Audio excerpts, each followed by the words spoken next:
Bismillahirrahmanirrahim. Assalamualaikum warahmatullahi wabarakatuh.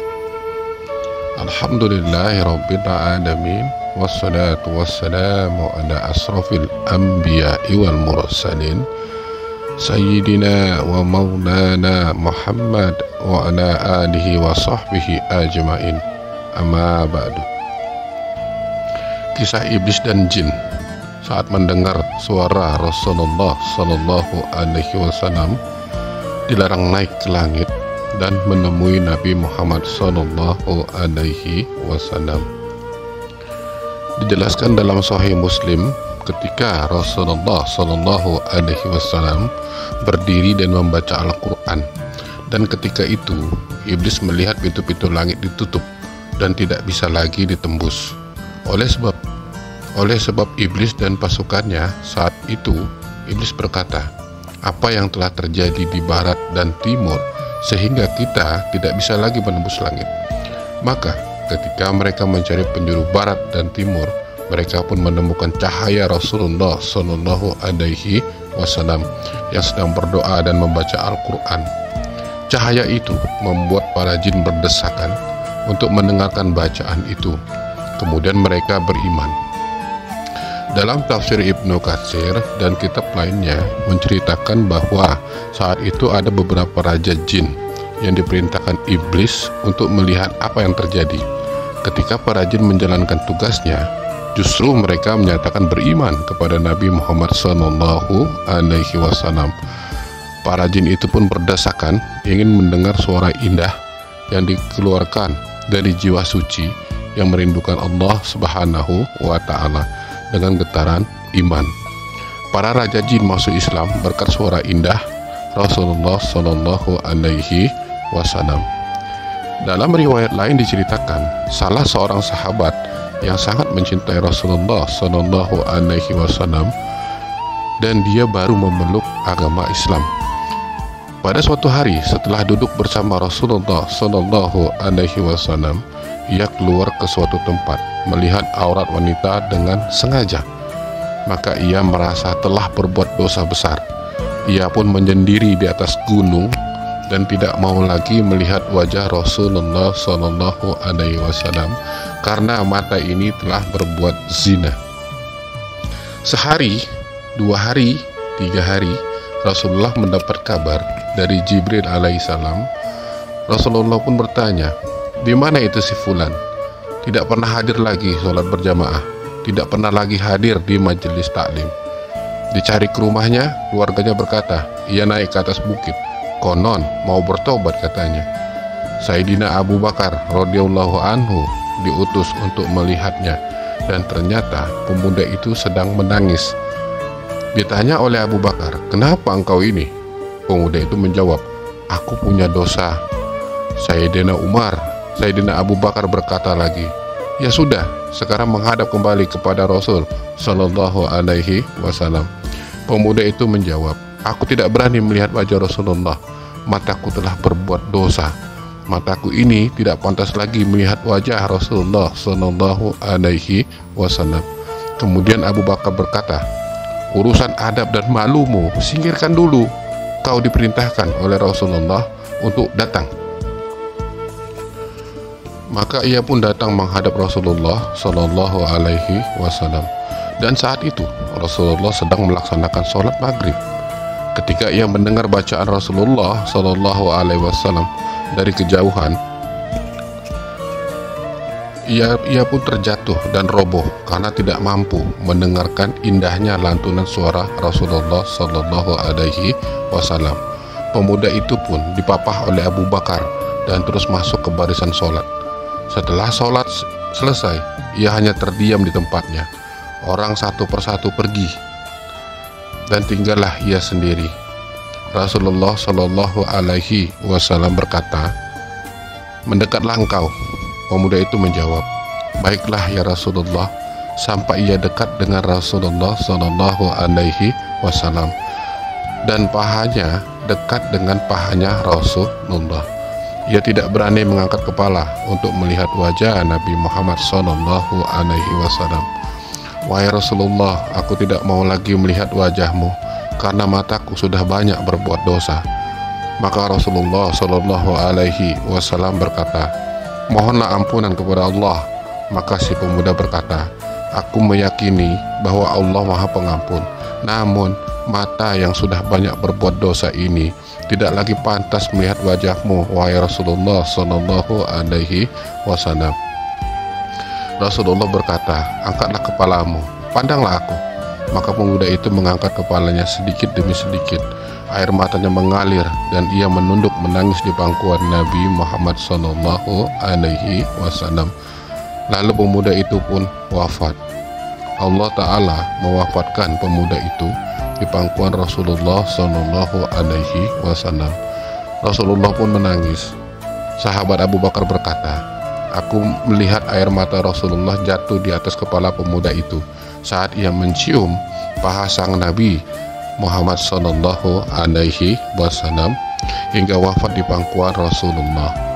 Maka para sahabat berkata, kami ini berjihad siang dan malam, tapi tidak kebagian wafat di pangkuan Rasulullah Sallallahu Alaihi Wasallam. Dalam satu hadis Rasulullah Sallallahu Alaihi Wasallam, beliau bersabda bahwa ada 7 golongan yang mendapatkan naungan Allah, di mana ketika itu tidak ada naungan kecuali naungan Allah. Di antara 7 golongan itu adalah seorang yang ketika mengingat Allah maka mengalirlah air matanya. Iblis dan bala tentaranya dilarang naik ke langit. Dijelaskan bahwa ada 2 hal yang dapat menyebabkan iblis memekik dengan kerasnya serta menangis dengan tangisan yang memilukan. Pertama adalah ketika turunnya surah Al-Fatihah, di mana surah ini adalah surah yang paling afdol atau lebih utama di dalam Al-Quran. Kedua, pada saat Nabi Muhammad SAW dilahirkan, beliau adalah makhluk yang paling mulia sejagat raya ini. Karena berkat bimbingan beliau, orang yang sudah memiliki atau berbuat dosa setumpuk gunung pun bisa terhapus hanya dengan mengucapkan 2 kalimat syahadat. Kelahiran Nabi Muhammad SAW pada tanggal 12 Rabiul Awal di tahun gajah rupanya telah menjadi pukulan tersendiri bagi iblis dan bala tentaranya. Bagaimana tidak, jika sebelumnya jin-jin itu tadi bisa leluasa turun naik ke langit dan mencuri percakapan malaikat, maka sejak Rasulullah SAW lahir, maka mereka tidak bisa melakukannya kembali. Ketika iblis dan bala tentaranya dilarang naik ke langit, maka mereka berkumpul untuk membahasnya. Mereka berkata, dahulu kami bisa naik ke langit, akan tetapi hari ini kami telah dilarang untuk naik. Iblis menjawab, menyebarlah kalian semuanya ke muka bumi dari barat sampai timur, dan pastikanlah dengan saksama apa yang sebenarnya terjadi. Setan-setan itu kemudian menyebar, dan akhirnya setelah mengelilingi muka bumi dari barat ke timur, sampailah mereka ke kota Mekah. Di sana tampak oleh mereka ada bayi kecil mungil yang dikelilingi oleh ribuan malaikat. Masya Allah. Bayi tersebut memancarkan cahaya yang sangat terang hingga mencuat ke ujung langit, sedangkan para malaikat satu persatu mengucapkan selamat atas kelahiran Nabi Muhammad Sallallahu Alaihi Wasallam. Begitu para setan mendekati bayi mungil itu, belum sampai ke tempat, ada malaikat Jibril alaihissalam yang menendangnya hingga terlempar jauh sampai ke Aden. Iblis berteriak dengan sangat dahsyat. Setelah melihat kejadian itu, setan-setan segera kembali menghadap iblis dan menceritakan semua yang telah mereka saksikan di kota Mekah. Sesungguhnya telah lahir seorang bayi yang memancarkan cahaya yang sangat terang. Bayi itu dikelilingi oleh ribuan malaikat yang memberikan ucapan selamat. Ujar salah seorang setan. Mendengar hal itu, iblis pun berteriak dengan suara yang sangat dahsyat, telah keluar ayatul alam dan rahmat bagi Bani Adam. Karena itulah kalian semua telah dicegah untuk naik ke langit, kata iblis setelah berteriak. Memang benar, setelah Rasulullah lahir ke bumi, Allah Subhanahu wa Ta'ala memerintahkan malaikat untuk menutup 7 pintu langit dan menjaganya dari jin dan iblis, sehingga mereka tidak bisa mencuri dengar perbincangan antara para malaikat dan berita dari langit. Alasan kenapa setan mencuri berita dari langit tidak lain adalah untuk menyesatkan manusia, anak turunan Nabi Adam alaihi salam. Kalau sebelumnya mereka mencuri dengar berita dari langit dan bersekongkol dengan para dukun yang ada di muka bumi untuk menyesatkan manusia, saat itu pula tidak bisa lagi mereka mencuri dengar. Terlebih setelah Nabi Muhammad SAW dilahirkan, akses jin untuk mencuri dengar percakapan malaikat di langit ditutup total. Syekh Abdul Qasim Al-Suhaili dalam Ar-Raudul memaparkan, diriwayatkan dalam beberapa hadis yang masyhur, dulu iblis bisa mencuri dengar di langit sebelum Nabi Isa diutus. Setelah Nabi Isa alaihissalam diutus dan dilahirkan, tertutup 3 lapis langit. Hingga Nabi Muhammad SAW lahir, iblis tidak bisa lagi mencuri dengar sama sekali, sebab setan-setan sudah dilempari dengan bintang-bintang. Abdul Qasim As-Suhaili Ar-Raudul Uns Juz 2 pada halaman 194. Kisah dialog Nabi Muhammad SAW dengan iblis diriwayatkan oleh Mu'adz bin Jabal radhiyallahu anhu dari Ibnu Abbas radhiyallahu anhu. Ia berkata, kami bersama Rasulullah sallallahu alaihi wasallam berada di rumah seorang sahabat dari golongan Ansor dalam sebuah jamaah. Tiba-tiba ada yang memanggil dari luar, "Wahai para penghuni rumah, apakah kalian mengizinkanku masuk? Karena kalian membutuhkanku." Rasulullah sallallahu alaihi wasallam bertanya kepada para sahabat, "Apakah kalian tahu siapa yang menyuruh itu?" Para sahabat menjawab, "Tentu Allah dan Rasulnya yang lebih mengetahui." Rasulullah sallallahu alaihi wasallam berkata, "Dia adalah iblis yang terkutuk. Semoga Allah senantiasa melaknatnya." Umar bin Khattab radhiyallahu anhu berkata, "Ya Rasulullah, apakah engkau mengizinkanku untuk membunuhnya?" Nabi Muhammad sallallahu alaihi wasallam berkata pelan, "Bersabarlah wahai Umar, apakah engkau tidak tahu bahwa dia termasuk mereka yang tertunda kematiannya sampai waktu yang ditentukan, yaitu hari kiamat. Sekarang silakan bukakan pintu untuknya, karena ia sedang diperintahkan Allah Subhanahu wa ta'ala." Ibnu Abbas berkata, "Maka dibukalah pintu. Kemudian iblis masuk ke tengah-tengah kami. Ternyata dia adalah seorang yang sudah tua bangka dan buta sebelah matanya. Dagunya berjanggut. Sebanyak 7 helai rambut yang panjangnya seperti rambut kuda.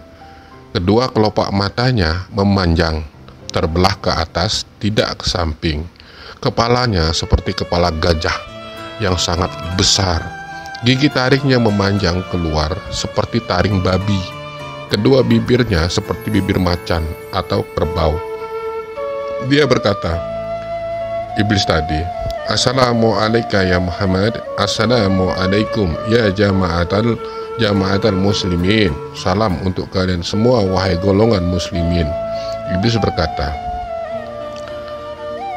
"Wahai Muhammad, aku datang bukan karena keinginanku sendiri, tetapi aku datang dengan terpaksa diperintah."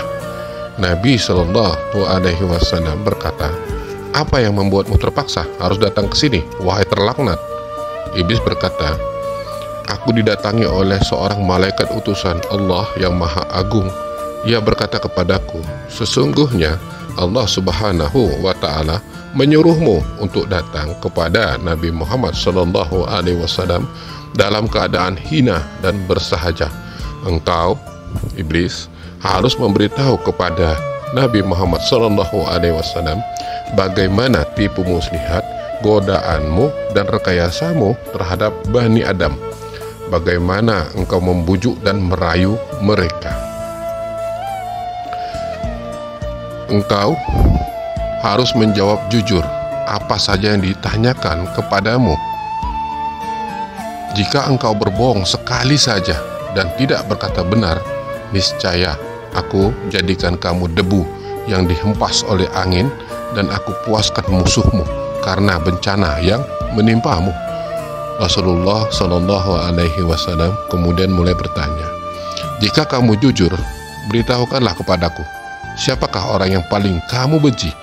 Iblis menjawab, engkau, wahai Muhammad, engkau adalah makhluk Allah yang paling aku benci, dan kemudian orang-orang yang mengikuti agamamu. Rasulullah Shallallahu Alaihi Wasallam berkata, siapa lagi yang kamu benci?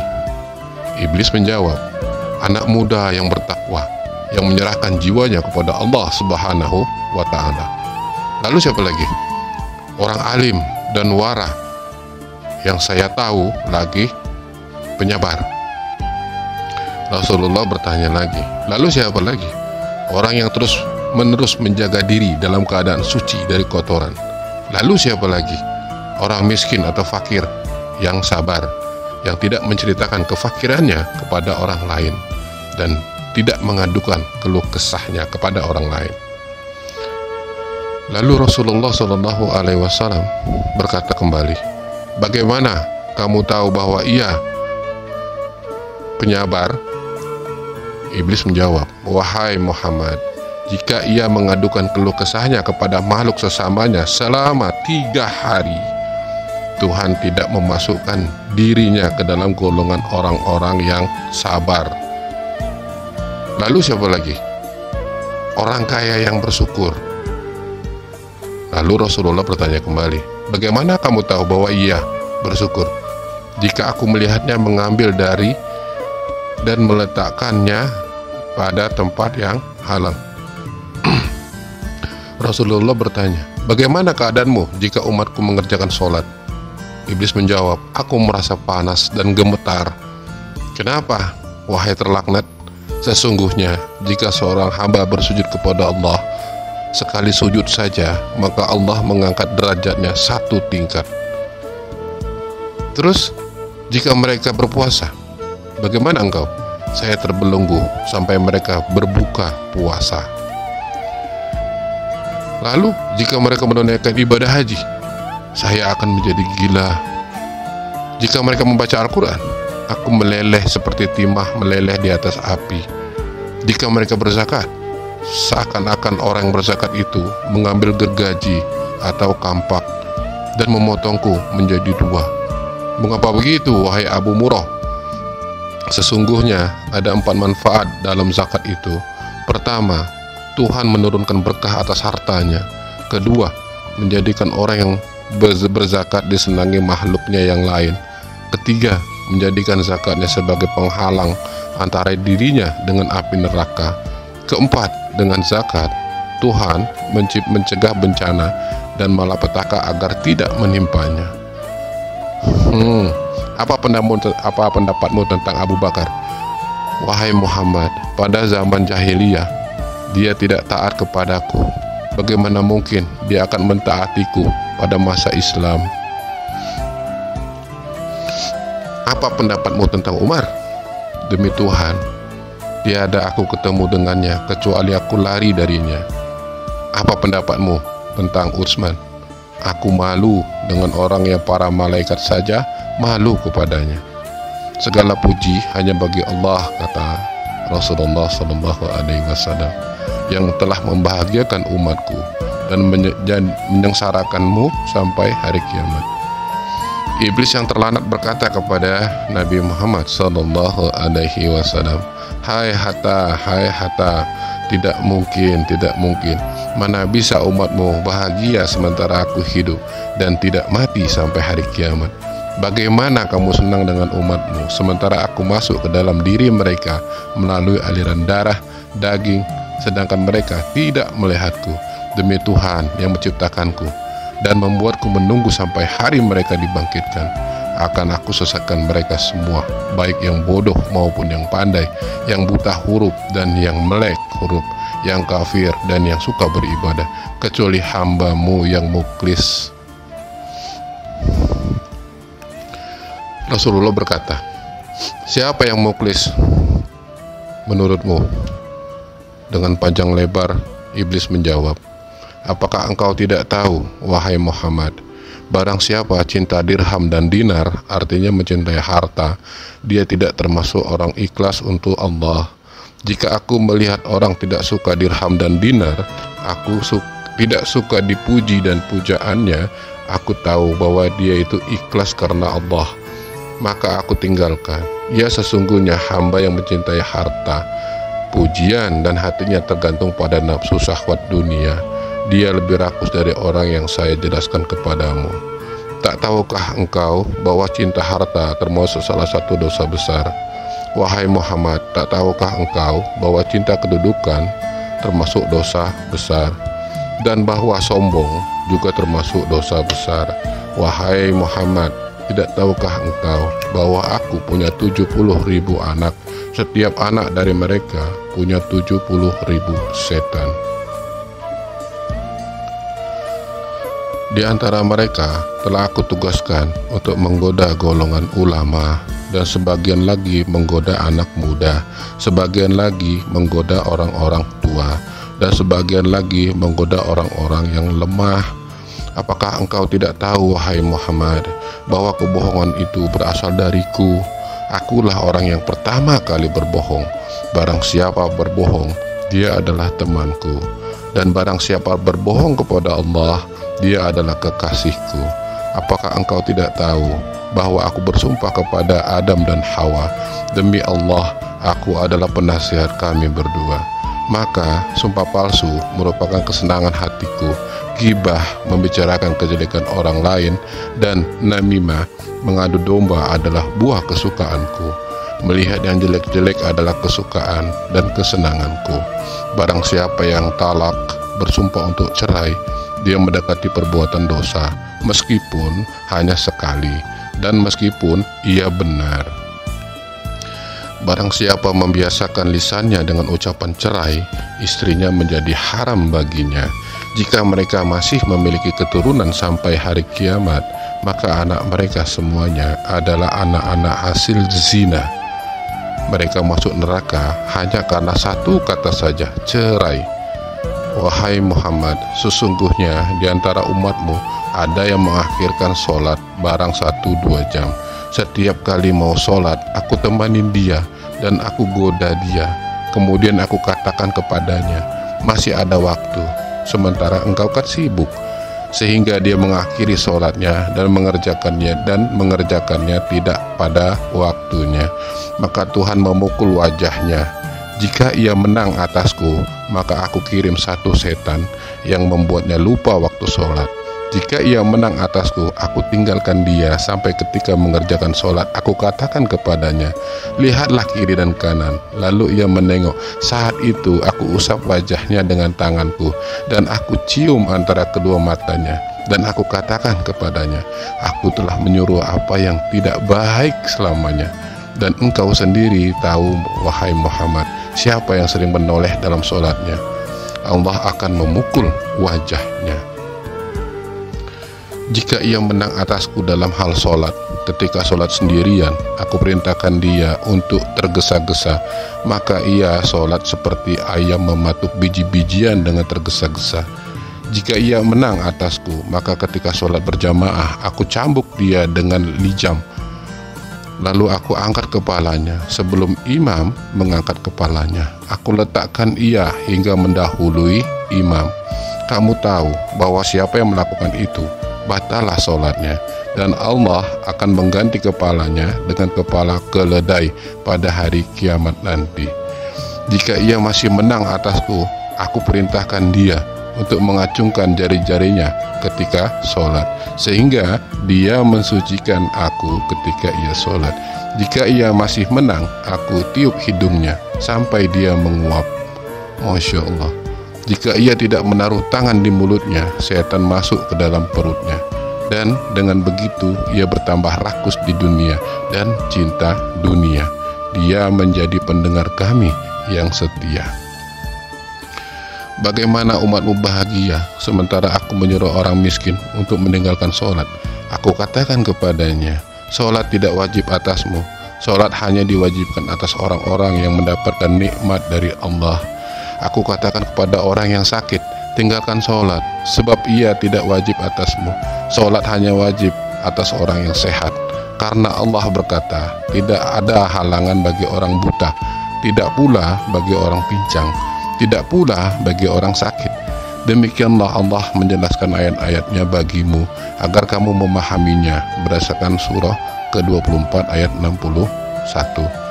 Tidak ada dosa bagi orang yang sakit. Jika kamu sembuh, kamu harus sholat yang diwajibkan sampai dia mati dalam keadaan kafir.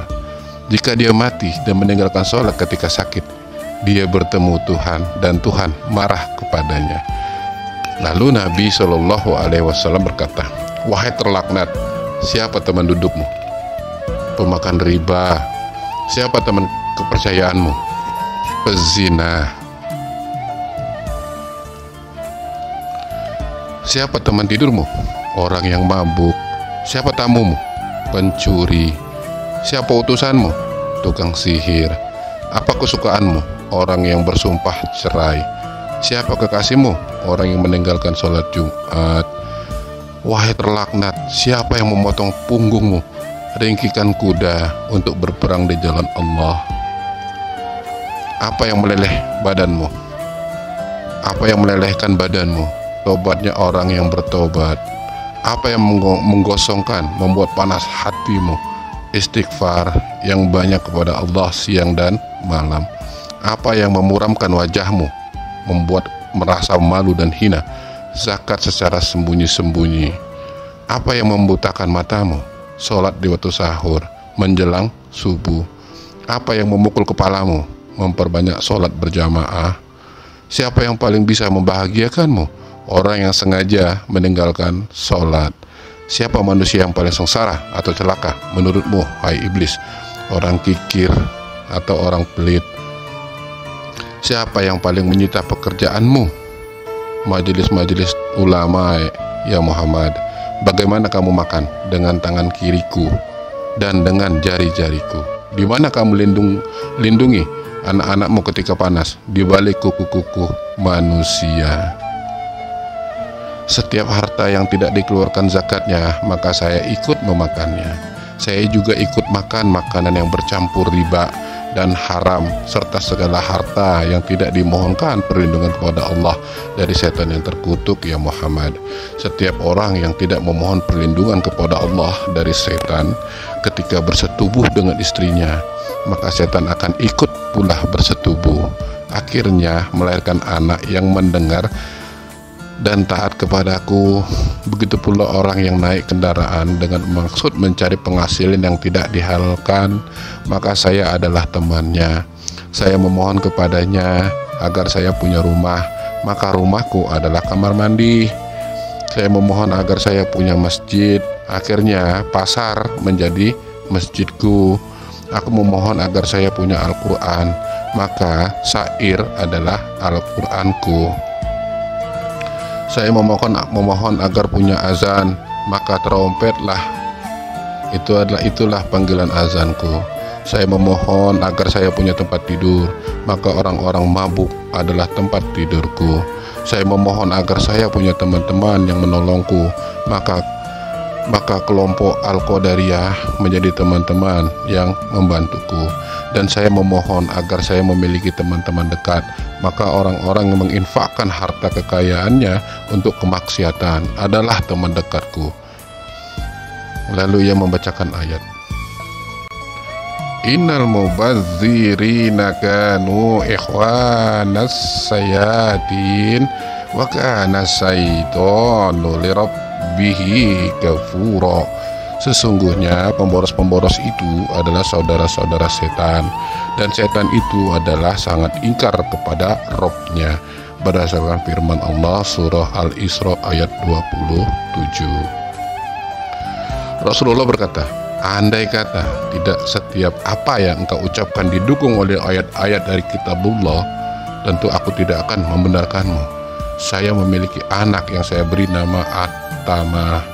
Ia akan kencing di telinga seorang hamba ketika ia tidur meninggalkan sholat isya. Andai kata tidak karenanya, tentu ia tidak akan tidur lebih dahulu sebelum menjalankan sholat.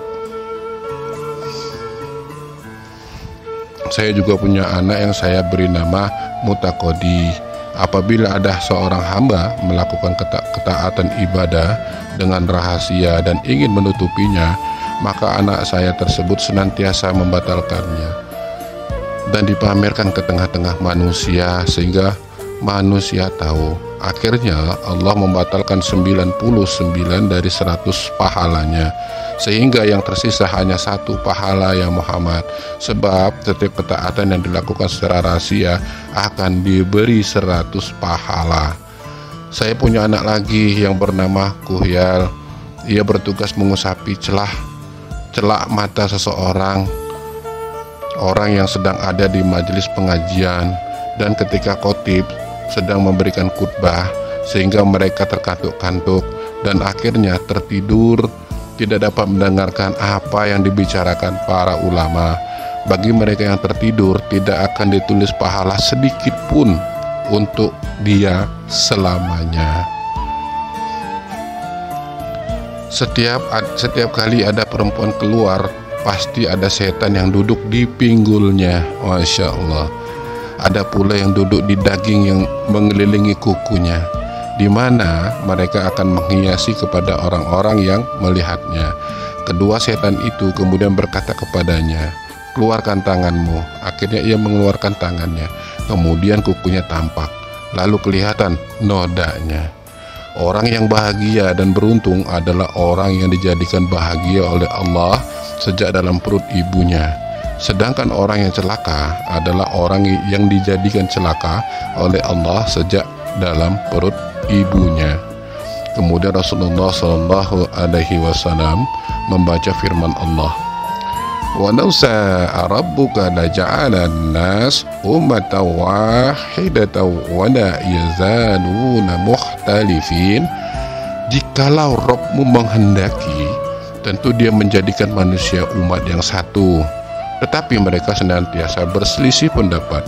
Firman Allah berdasarkan surah Hud ayat 118. Walau syaa rabbuka laja'ala an-nas ummatan wahidatan wa la yazaluna mukhtalifin. Kecuali orang-orang yang diberi rahmat oleh Rabbmu, dan untuk itulah Allah menciptakan mereka. Kalimat Rabbmu, keputusannya telah ditetapkan. Sesungguhnya aku akan memenuhi neraka jahanam dengan jin dan manusia yang durhaka semuanya. Selanjutnya, dengan tidak ada keberatan pun atas Nabi tentang apa yang telah ditetapkan Allah baginya, Allah telah menetapkan yang demikian sebagaimana sunnahnya pada nabi-nabi yang telah berlalu dahulu.